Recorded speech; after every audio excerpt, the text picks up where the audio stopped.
ये बड़ा अजीब लग रहा है कि यहाँ पे कहीं पे भी रोहित का नाम नजर नहीं आ रहा है। ये बड़ा अजीब लग रहा है कहीं पे विराट का नाम नजर नहीं आ रहा है।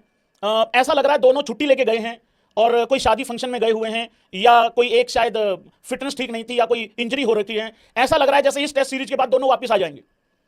तो मैं यहां पे एक बात बोल देना चाहता हूं, वो नहीं आएंगे अब। यही है जो भी है, और मुझे ऐसा लगता है ये बेस्ट ही स्कोर्ड, ऑलमोस्ट 90-95% ये ऑलमोस्ट बेस्ट स्कोर्ड ही अनाउंस किया है। लेकिन अब रोहित और विराट तुमको इस टेस्ट स्कोर में नजर नहीं आएंगे। और अजीत अगरकर ने बहुत बड़ी बात बोली है रोहित विराट कोहली पे, उस पर भी आता हूं, एक एक करके आता हूं, मैं थोड़ा सा पेस बनाता हूं पहले को। लेकिन ऋषभ पंत वाइस कैप्टन है। अब एक बार स्कोर पढ़ देता हूं पूरा लगातार, फिर आते हैं एक एक चीज पे। Technology, Shubman Gill captain, best of luck है भाई। Rishabh Pant vice captain and wicket keeper. अब मैं अगर वो वाइस कैप्टन नहीं भी होता तो भी वो मेरी 11 में फर्स्ट विकेट कीपर बनकर खेलता। यशस्वी जायसवाल, शायद बहुत ही कम ऐसे नाम थे कि जिन पे कोई डाउट ही नहीं था, तो वो तो है ही है यशस्वी जायसवाल। उसके बाद मेरा राहुल, मेरा राहुलिया, दामाद होनी, शेट्टी साहब जिंदाबाद, केएल राहुल। साई सुदर्शन बहुत ही बढ़िया, बहुत ही आउटस्टैंडिंग, बनता था भाई लड़के का, बनता था। और मेरे लिए वो लड़का नंबर 3 था। बाकी देखते हैं क्या होता है क्या नहीं। नंबर 4 पे भी बात करिए अजीत अगरकर से, सवाल हुआ है आज प्रेस कॉन्फ्रेंस में, अच्छे खासे सवाल हुए हैं, ये चीज अप्रिशिएट करनी पड़ेगी। तो नंबर 4 पे भी कुछ बात बोली, उस पर आता हूं मैं। ये पूरे यहां पे देखो नोट्स तैयार कर रखे मैंने सारे के सारे, अजीत अगरकर ने क्या बात बोली है। साई सुदर्शन बहुत ही बढ़िया। अभिमन्यु ईश्वरन के लिए मैं बहुत खुश हूं भाई। क्या तुम लोग खुश हो? भले ही वो खेले ना खेले, उसको 11 में मौका मिले ना मिले, लेकिन एटलीस्ट यार उस लड़के को स्कोर में रख लिया है भैया। ये चीज बहुत अच्छी लगी है देख के, क्योंकि मुझे ऐसा लग रहा था कहीं ना कहीं कि कट जाएगा उसका, शायद रखेंगे नहीं। एक चीज मैं यहां बता दूं, कुछ ऐसे प्लेयर हैं जिनके पास T20 फॉर्मेट है, कुछ ऐसे प्लेयर हैं जिनके पास वनडे है। अभिमन्यु ईश्वरन ऐसा प्लेयर है जिसके पास ना T20 ना वनडे ना IPL है इनफैक्ट। तो एटलीस्ट एक फॉर्मेट तो, और फिर देखो बात, फिर सुनो ध्यान से, जब हमारा कोलैप्स होता है ना और जब एक के बाद एक विकेट गिरती हैं, फिर हम बात करते हैं टेस्ट स्पेशलिस्ट क्यों नहीं है, तो रखना बहुत जरूरी था। कुछ लोगों के साथ जाती भी हुई है, उन पे भी आते हैं बाद में। करुण नायर, क्या बात है भाई, बहुत ही बढ़िया। एक WTC साइकिल खेल सकता है लड़का, कम से कम एक WTC साइकिल खेल के, या एटलीस्ट चलो एक एक सीरीज से चलते हैं। अब करुण नायर ये नहीं कह सकता कि मुझे जिंदगी ने दोबारा मौका नहीं दिया, मुझे उस रेड बॉल ने दोबारा मौका नहीं दिया। याद है ना, उसने रेड बॉल से दोबारा मौका मांगा था, मौका मिल गया है। और एक सबसे बड़ा हिंट दिया है करुण नायर के लिए कि 11 में तो उसकी जगह पक्की है ही है। आज प्रेस कॉन्फ्रेंस, बहुत अच्छी प्रेस कॉन्फ्रेंस हुई है भाई लोग, बहुत बढ़िया प्रेस कॉन्फ्रेंस हुई है। फिर आता है नीतीश कुमार रेड्डी, बिल्कुल होना ही चाहिए था, उसने ऑस्ट्रेलिया में अच्छा खेला, बढ़िया परफॉर्मेंस दी है भाई, तो होना ही चाहिए था नीतीश कुमार रेड्डी। और आरसीबी के खिलाफ 2 ओवर डाले थे, हाँ उस हिसाब से। फिर आते हैं रविंद्र जडेजा।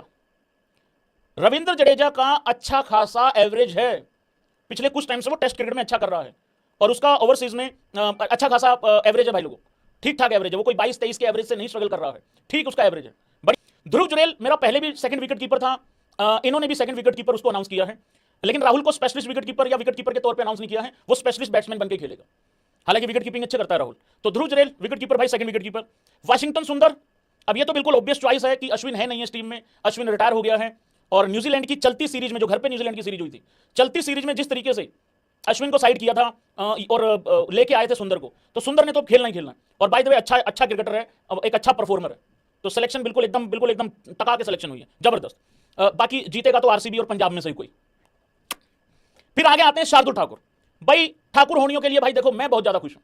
मैं इस वजह से ज्यादा खुश हूं क्योंकि शार्दुल ठाकुर का अचानक से बिना किसी गलती के काट दिया गया। पीछे चलो फिटनेस का भी इशू चलो चलता रहता है, फिटनेस का इशू तो सबके साथ ही चलता रहता है, लेकिन फिर शार्दुल ने अभी डोमेस्टिक में फिलहाल अभी थोड़े दिन पहले अच्छी विकेटें भी ली हैं, ठीक ठाक विकेटें भी ली हैं, सेंचुरी तक बनाई है, अच्छी परफॉर्मेंस भी दी है। और जहां से सेंचुरी बनाई थी वहां से कोई शायद खड़ा भी नहीं हो सकता, उस कंडीशन से अपनी टीम को निकाला था एक बुरी सिचुएशन से। तो शार्दुल ठाकुर वापस आ गया। एक चीज समझने की जरूरत है, अगर मैं ये 2-3 प्लेयर जिन पे मैंने गौर दिया है ना, फिर इनका इसके बाद कोई चांस नहीं था, तो ये सीरीज इनके लिए या तो ये काल बन के आएगी या फिर इनको आगे 1-2 साल के लिए ले जाएगी। और by the way Ajit Agarkar ने बार बार एक चीज पे ध्यान दिया है, गौर दिया है, दबाव दिया है, ये नया WTC साइकिल है, तो ऐसा नहीं है किसी को एक सीरीज खिला के बाहर कर देंगे टाइप, ऐसा नहीं है। फिर आगे आते हैं भाई जसप्रीत बुमराह। वो जसप्रीत बुमराह के ऊपर काफी सारी बात हुई है, अभी जब मैं अजीत अगरकर का चैप्टर खोलूंगा, ओपन करूंगा, उसमें बताऊंगा। लेकिन एक ऐसी चॉइस है जो कि पहले लिखी जाती है पेपर पे, लेकिन 5 टेस्ट मैच खेलने के ऊपर डाउट है, ये है वो सारी बातें करी हैं अजीत अगरकर ने। आता हूं एक एक प्लेयर पे क्या बोला है। मोहम्मद सिराज, DSP साहब अकेले ही बहुत है, ऐसी नाकेबंदी करेंगे इनकी इंग्लैंडियों की, इनके ऐसे बैन के स्ट्रोक लगाएंगे, तुम चिंता मत करो। जीतेगा तो इंडिया ही। इंग्लैंड की टीम घास देने से पहले 5 बार सोचेगी कि बेटे ये वो एक बॉलर के साथ आई हुई इंडियन टीम नहीं है। घोड़े लगा देंगे, घोड़े भाई साहब, इंग्लैंड के लंदन लगा देंगे वहीं जाके, चिंता नहीं करनी है बिल्कुल, छोटी बात तो बिल्कुल भी नहीं करनी है, हिम्मत रखा करो। तो मोहम्मद सिराज। फिर आता है प्रसिद्ध कृष्णा, छाती पे बॉल मारेगा मेरा भाई, इस भाई को लिया इस वजह से छाती तोड़ इनकी, बहुत बढ़िया। आकाशदीप, ये बहुत पक्का लाइन लेंथ का बॉलर,